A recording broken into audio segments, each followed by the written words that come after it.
Welcome back. You're still watching Wide Awake here on Doxa TV. I'm Birinji Stella. And right about now, as promised, on our Political Tuesdays, I'm joined by Counsel himself.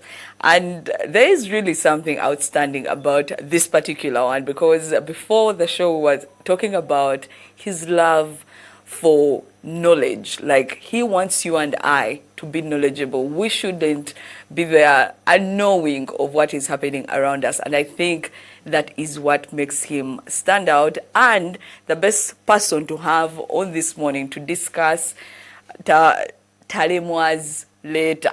It has been going on rounds in my personal group, and I'm like, you know what, it's time I bring it on TV. Now, the counsel I have with me is Mr. DERICK LUFUNYA, right? Yeah. I have it nailed on. Good morning, Sebo. Good morning, Stella. Good morning, viewers. I am happy to be here on Doxa TV for the very first time. Yes.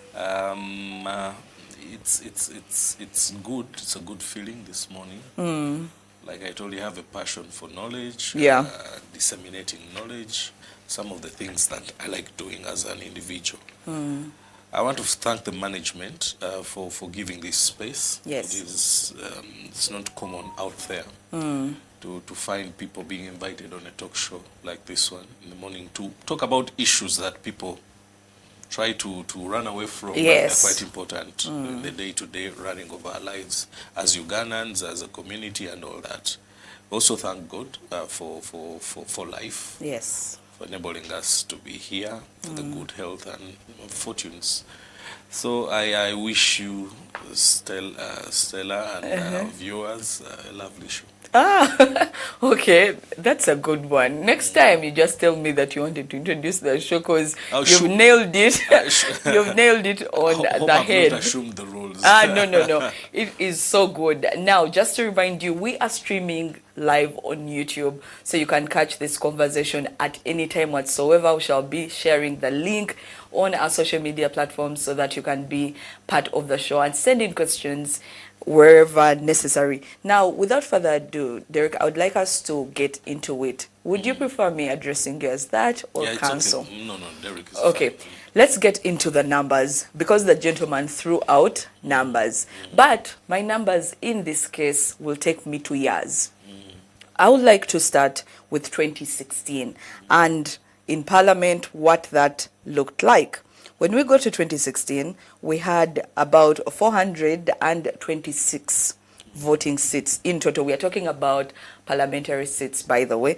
Then when we went, and there's a whole breakdown, because now we have women representatives, we have people with disabilities, then we have the old, right? We have the old, and then youth. Of course, sorry? Special interest, the youth. Yes, the Family youth. representation. UPDF there as well. So all that is included. Now, coming to 2021, we had about 529 seats. Now, going on to the now is where we have about 556, 557. The whole thing is the numbers should reduce, therefore our budget will be more, and then we can spend it on more. Is that girl math, or does it make sense? Because the numbers he threw there were over 138 billion that would be saved if at all we just limited it to just one MP per district. So, is this girl math, or is this something that could actually work? Mr. Talema throws very interesting, let me call them theories about how we can rationalize Parliament, because the word is rationalize, to put in order, to realign, to restructure. Yes. He suggests that once his problem is that we have a bolted Parliament. And a bolted Parliament will not be able to give value for money. Yes. That's number one, because you know Parliament comes from a Greek word called pale. Pale means to speak. Now, you can imagine a Parliament of 500 plus, and when do they get time to to speak? When does each individual member of parliament get even an opportunity to make their maiden speech in parliament? Now, what is the quality of debate in the House, and what is the sort of representation? Do Ugandans get value for money when you have a bloated parliament? It's interesting, the kind of points it throws around, but you have to also understand the kind of environment that we operate in. Reducing or increasing the size of parliament is not merely a managerial issue. It's not going to Kennedy School of Governance or London School of Economics and you learn your MBA, you come back and then manage an organization. Parliament is a boiling point of political ideas. For it to be smaller or larger depends on how people view their politics, how politics can be able to transform society. So he's suggesting a very, very good and interesting idea, but the practicability of it being enforced in the times may be hard. In the sixth parliament, you're talking about 1996, 2001, we had roughly about 250 members of parliament, and about the NRM had about 150 at the time. When you look at the representation, it was a very fiery parliament. We had ministers censored, there were issues of accountability, leaders were able to be accountable to the population. But it also did not augur well with the executive at the time. Parliament, the sixth parliament passed off as a rebel outfit, a parliament that was not in tandem with the whims of the executive, and that's why we have so many clashes in the sixth parliament. When you come to the seventh parliament, other issues start coming up. The politics comes into play, and you see Uganda as a country has very many shades, political shades, and very many interests. Yes.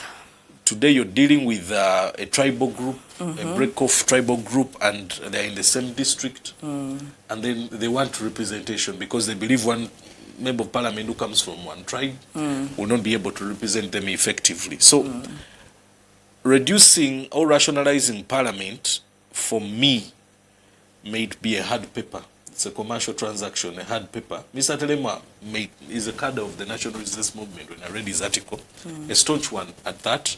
And he believes that reducing parliament and reducing the public wage bill on parliament will be able to take care of other sectors like health and education. He presents a valid point, but the politics here, when you look at the calculus, when you look at the simultaneous equation, the politics is more sounding. So, you know, Derek, one of the things you've highlighted where everyone needs representation and the divisions there within, like the tribal ones.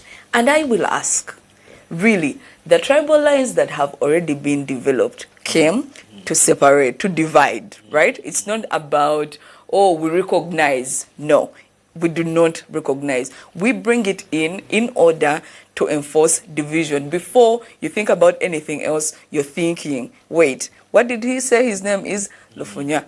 He's a Muganda. So before moving on, that is, I think, one of the issues that we are facing in Uganda, because as long as we have division, someone stands to benefit. So even when you talk about the politics of it all, when it comes down to bring down, yesterday my producer was telling, actually on Sunday, my producer said, you know, someone stands to gain when a system is failing, right?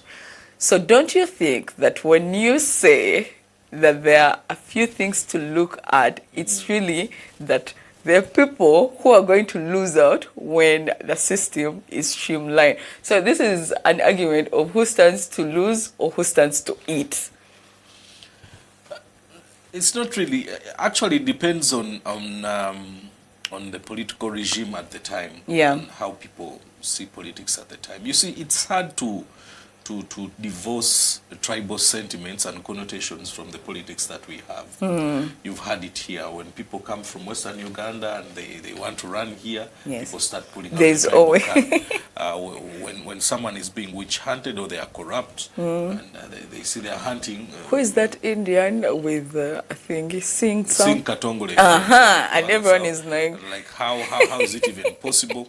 So if Singh cannot run in Rubaga South, then the Indian community in Uganda will also ask for a constituency and all that. You have it's a hard paper for whoever makes that decision to create a constituency, to create a member of parliament, but you also have historical connotations.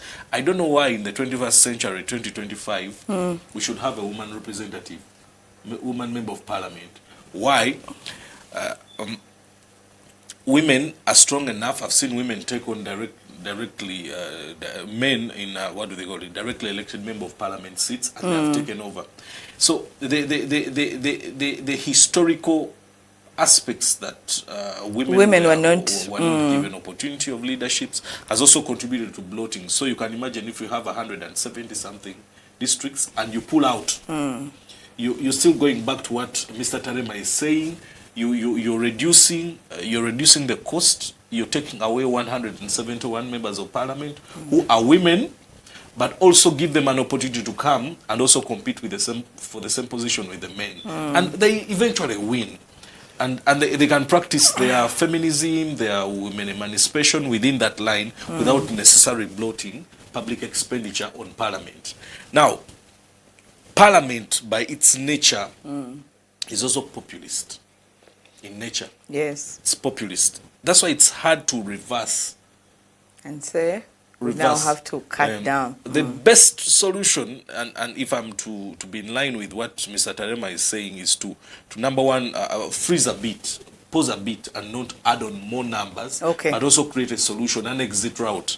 The exit route, what other countries have done, you'd see, when Uganda was making the constitution, there are so many things our viewers have to understand. The framers of the constitution had a hangover of different systems of coming from the governance. White man, yes, they're coming from. There were those like the late Professor Kenya Hamba who were very, very much interested and admired the American system. The American system, and they believed in the presidency. They believed in a presidential system, and they transplanted what we have in America, brought it here. But then they also found that Uganda was already yearning, and they had this hangover of the Westminster kind style of parliamentary system. It was flowery being British. You look at the wigs that our members, our speakers put on. The ones they wear, put on when you look at the maces and all that. So when the framers sat down, they could not agree to take on one system and leave the other. Both of them were enticing. So they had to borrow from they were different enticing. systems. So what they did, they created a hybrid of a system that none of them could even understand. We had a presidency, a premise of the presidential system, which is the American system. Then we had the Westminster model.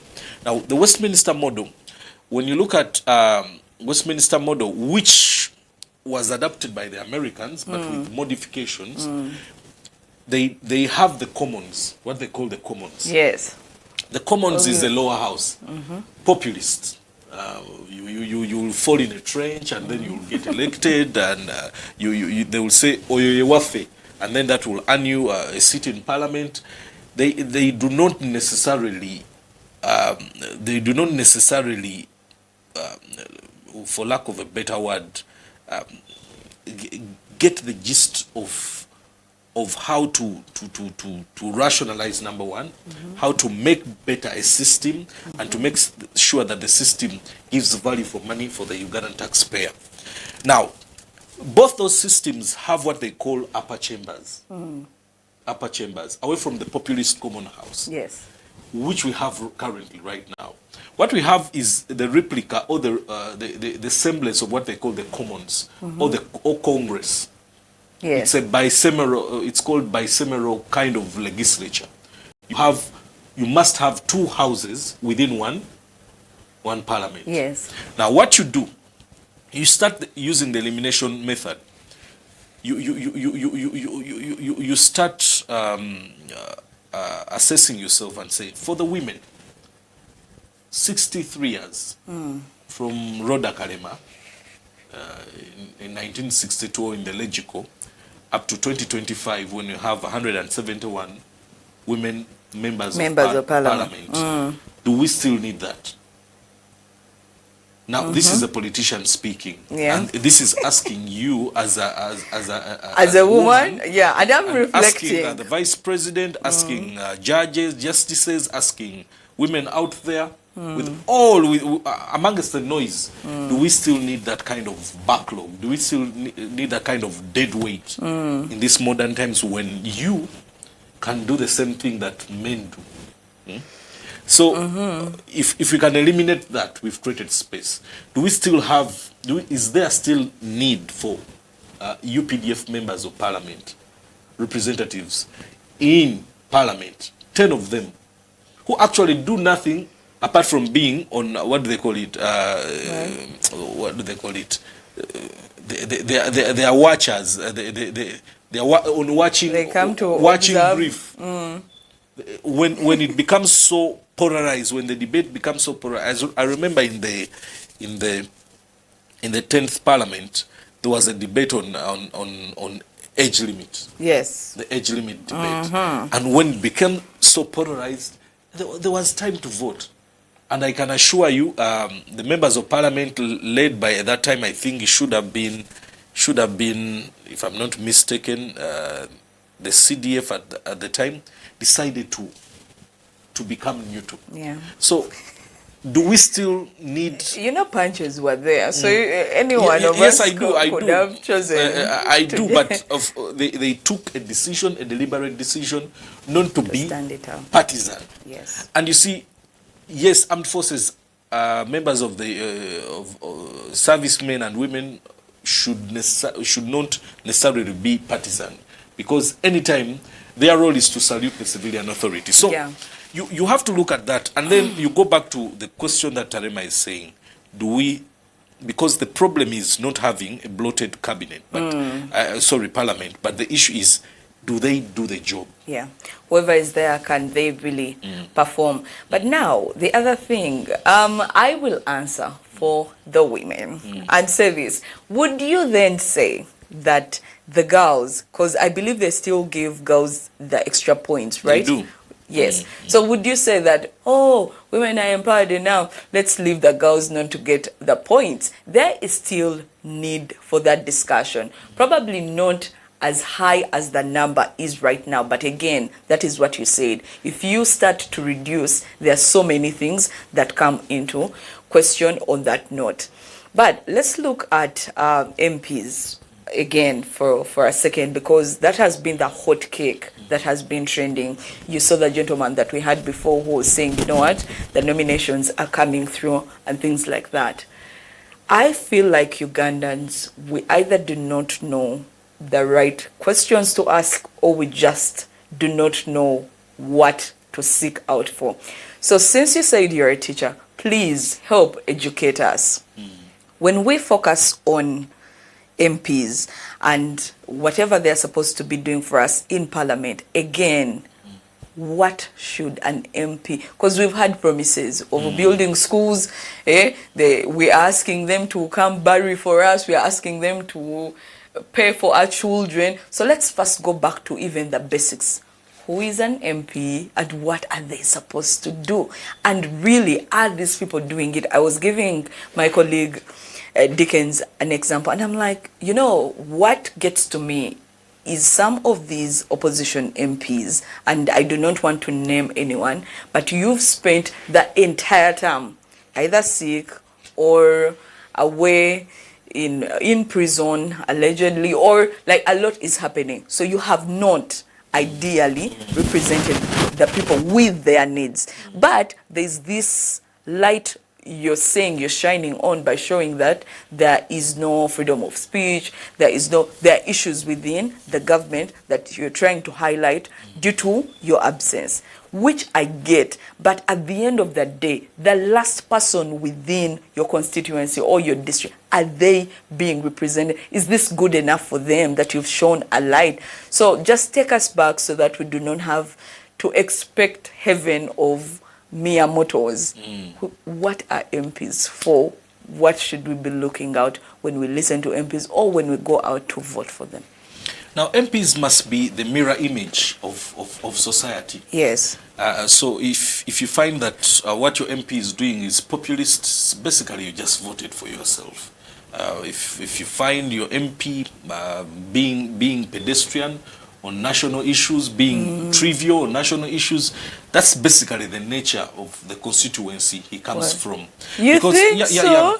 I wouldn't believe that a population that requires, for instance, a certain standard in representation would settle for less in terms of what each MP that you see is a mirror image of the community that they come from. Now, if an MP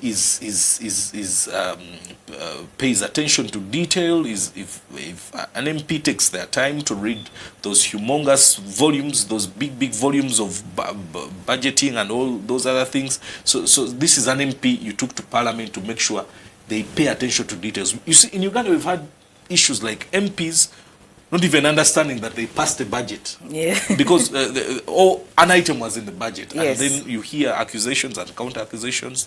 This thing was fluked in. Yes. When did this happen? This is a bribe and all that. It depends on the nature of the community. But then that's not what representation or legislation is all about. Because I mean, it's the noise of populism, of what the community looks like, or how many times the person buries, how many times you pay school fees, how many times you have run off with the police, and then the amount of tear gas you've inhaled that makes you popular, that makes you appealing to the population. Issues that take place in Parliament are very serious in nature. For instance, Parliament can be responsible for taking our country to war. Parliament is responsible for borrowing money to construct a hospital, a neonatal hospital, that will enable women give birth or to decrease the mother-child mortality rate, to reduce it. And all that. MPs are responsible. You just told me you're on the disability run. Yes. The disability run. MPs are responsible to make sure that our policies, our laws have that aspect, to make sure that people with disabilities live in our country the same way, with like ease, anyone else. with ease. And MPs are responsible for literally so many things. They are responsible for legislating literally everything from the heavens to the depths of hell. Now, if MPs are populists, which is right because the people love what they do. Yes. The people love the MP who goes around bars drinking and then they socialize. Yewafe, that's what they say. But then what happens if you have to negotiate a nuclear disarmament deal with Israel, Pakistan, India, France, Britain, America, and China? What sort of MP is going to sit in that conference, or a conference on climate change? Because you can be a populist and then build a house in a swamp and something, but then when the torrential rains come and they take the population over, what kind of MP will be able to ratify the Paris Accord for climate change? So, would you say that an education level is absolutely not negotiable when it comes to a member of parliament? Not necessarily. Education makes students. You understand? Okay. Education makes students, but you see, they should be a degree of sanity. There should be some traits. There should be some you should be knowledgeable, because a level of intellect, a level of intellect, a level of decorum. How do people conduct themselves? Because it's quite important who is going to represent you, because at times representation may not be necessarily what you know, yes, but what is good for you, and that leader should be able to know what is good for their population. I'm talking about police reforms. How is a member of parliament who is not aware of what needs to be done to reform police, to reform the judiciary? Or you see what has been going around, political positions, yes, issues of the judiciary. They don't only affect politicians, but they have a trickle-down effect. They trickle down to the last person. To the last person down there. How about good incentives like the PDM, Parish Development Model? You know, that is the largest financial austerity scheme we have in the country. Over 1 trillion Ugandan shillings. Now, Derek, we shall not go into that, because if you get my mind on that, you're actually not ready. I want us to wrap up by getting to the sectors he wanted to concentrate on: health and education.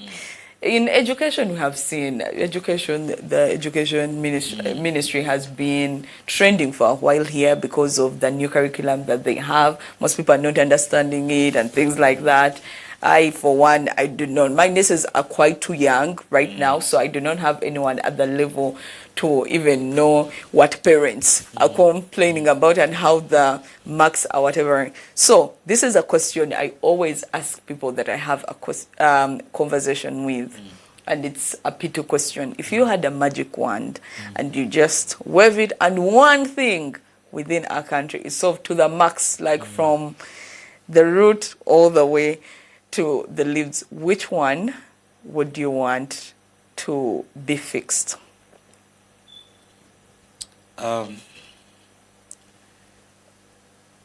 What would I? It's quite a tricky question, because I have a mouthful.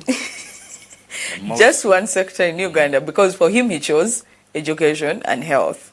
So for you, if you could choose one, because we are talking about the magic wand, but after you choose your one, now we have to break down, how do we get there? How do we get better? So you first choose your one. This one, when you wave like this, whoosh, and that thing, yes, for the best that they can ever be. Okay, I think what would be the foundation is education. Okay. The education sector is key, because with the education sector, you open up the population to feed. You know, we have an avatar of a body, and that's the hardware. Yes. This body of ours is the hardware. Then the software is what you feed.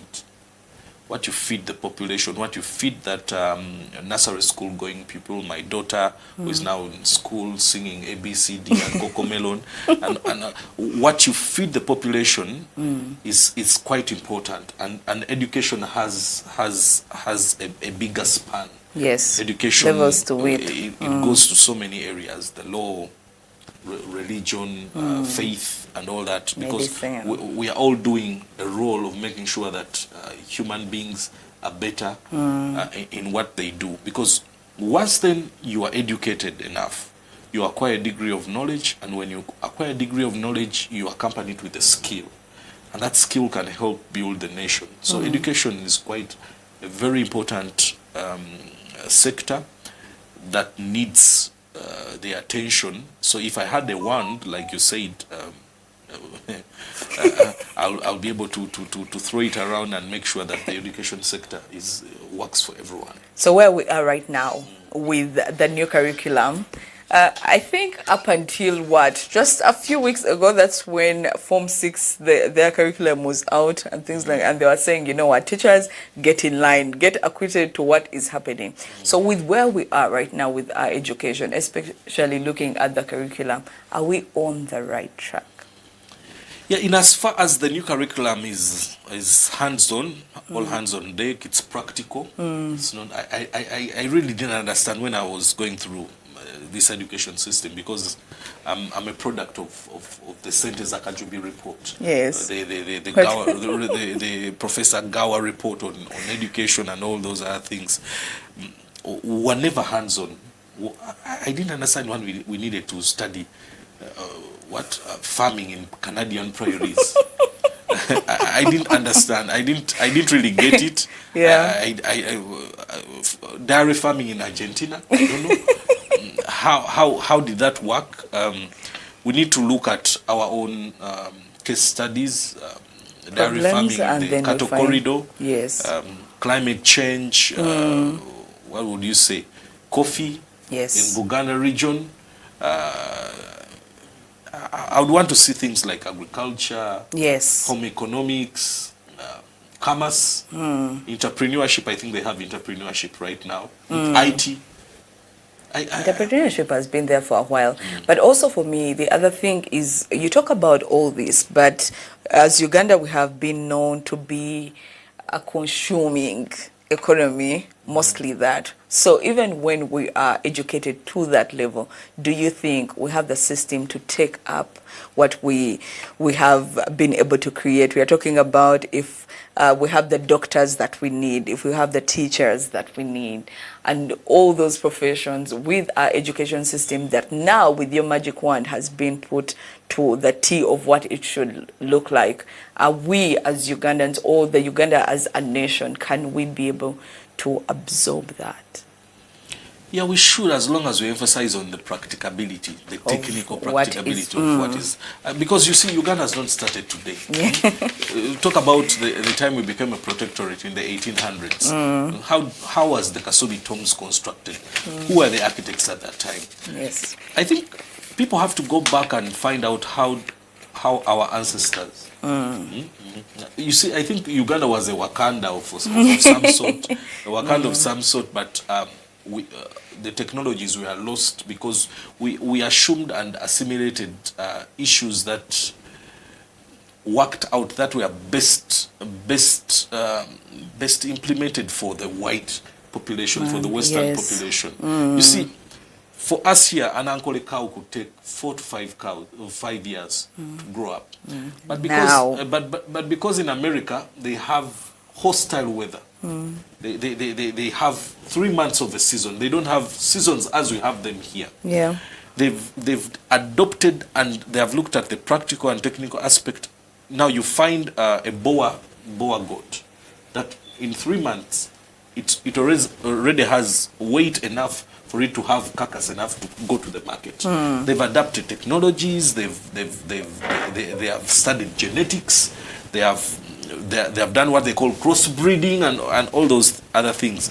Disease resistant crops to enable us to go through. So if we do not learn on our challenges, if we do not teach our pupils or Ugandans, if the education system is not centered on making sure that things are extremely technical and practical, then we shall continue being a consuming country, economy instead of one that produces for others to consume.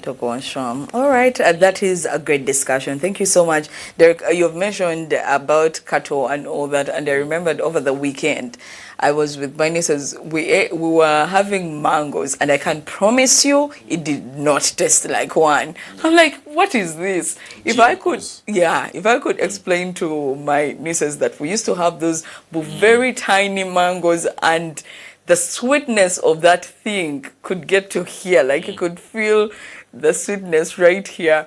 They can never understand what I'm talking about. You can imagine there's a GMO bill in what? In Parliament. In Parliament. And now we have a member of Parliament who has no idea what is happening on killing indigenous seeds, indigenous food. That's why, because of that ignorance, yes. What will happen? You have a GMO, then the Cancer Institute in Mulago will also increase intake and enlistment of those who are going. Because we've adapted a populist approach for members of parliament. Since we can't do away with the populist parliament, a lower parliament, the commons, the best option in regards to what Mr. Tarema was saying is to create an upper chamber, a senate of people who are knowledgeable. Now, those ones, and you've discussed all this, but now when it comes to here, yes, it is a sieve. Yes. From what the law, the commons are talking about. Yeah. Such laws should not pass. We cannot give away our Makshon Falls because we want to create a dam there. What will happen to the tourism sector? So Please don't remind me about that. You have to have people who are knowledgeable, who think beyond themselves or the next generation to be able to take the country forward. Also, one thing I've seen is that sometimes we get one thing as Ugandans and we run with it. For example, someone can concentrate on the dam, the need for electricity. Meanwhile, we apparently produce more than we need. But again, questions for other days. So you find someone, they get one thing, they run with it, and that is all. For example, GMO, someone is going to say, you know what, with this, you'll be able to earn on that international market. You're going to be able to sell your things, and that way you're going to be better and things. But you're forgetting the money that I'm making, I won't even enjoy, because like you said, I'm going to be at the Cancer Institute. The Heart Institute. The Heart Institute. It becomes funny. I remember one time the president was talking about, I think UN, how he went to New York or London and went to get pineapple. His stock, you know, he moves with his food stuff, karo, millet, milk, chicken, and all that. So, and pineapple. So when he ran, his stock ran out. He went to the supermarket to buy pineapple. So when he tasted the pineapple, he had this ammonium kind of taste and all that. So that's what we're talking about. He did?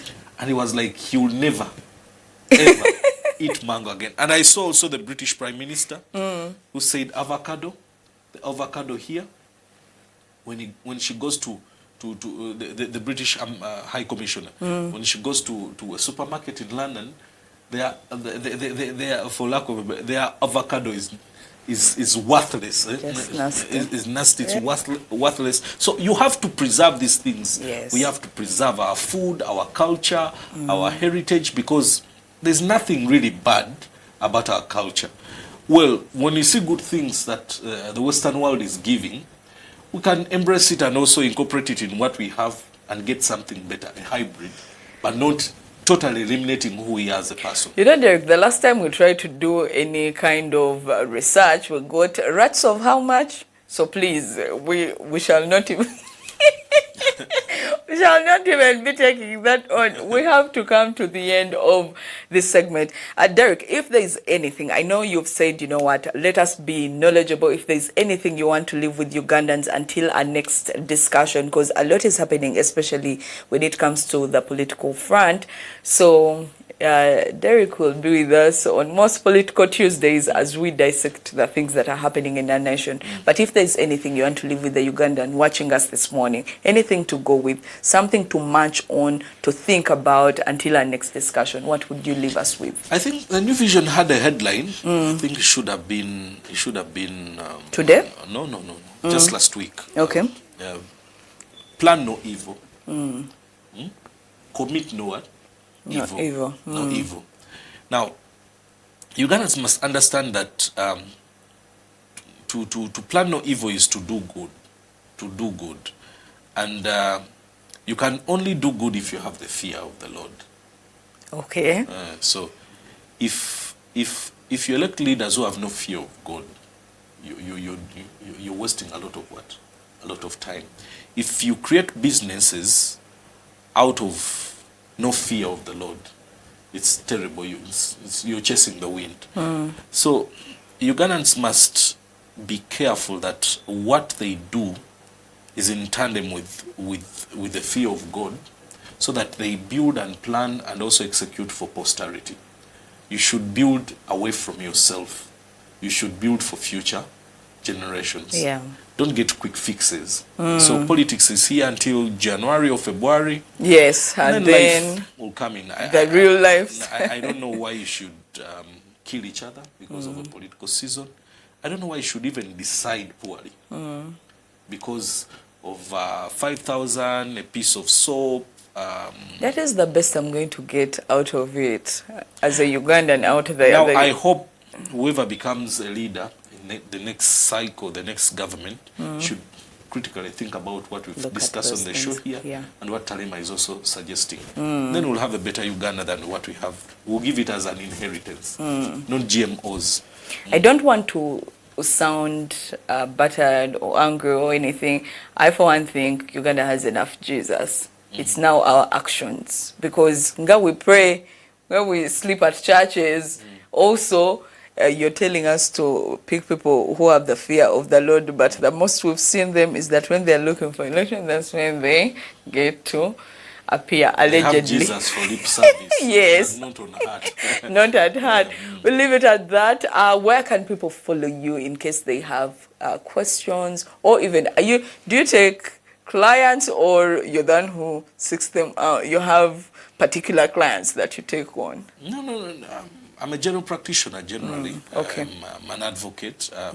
We have very ethical issues of saying, find me here. May look like touting, but I am all over. You cannot look around Uganda and fail to find me. And you do not find, okay. I for one found him on Instagram. So Bambi, you can start from there, because that's where I found him. We leave it at that. We go for a short break. Do we have time? Yes. We go for a short break. And then when we return, we'll be just looking at the news briefs a little bit before we say bye to you. Right.